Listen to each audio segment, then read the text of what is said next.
Now, you mentioned the pre-existing conditions, and yes, there needs to be a way that people aren't excluded completely, but let's be careful that we don't just say the insurance companies out in the private marketplace have to take all comers regardless of the basis, because if we applied that to every other kind of insurance, that'd be like saying I'm going to wait to buy car insurance until after the wreck, or even worse, I'm going to wait to buy life insurance the day after, that my loved one died.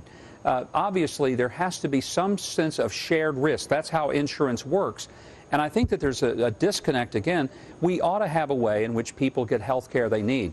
But there ought to have to be shared responsibility. And if you choose not to have insurance, then you're going to have to pay for your own illnesses. And if it means we do a means test and we find out your assets and say, look, you chose to buy a car and have all the channels on cable TV and buy front row concert tickets. Your neighbor was buying health insurance. You don't get yours after the fact, and then just pay a little $325 fine while your neighbor over here has been paying $700 a month for his insurance. That is what makes so many people mad.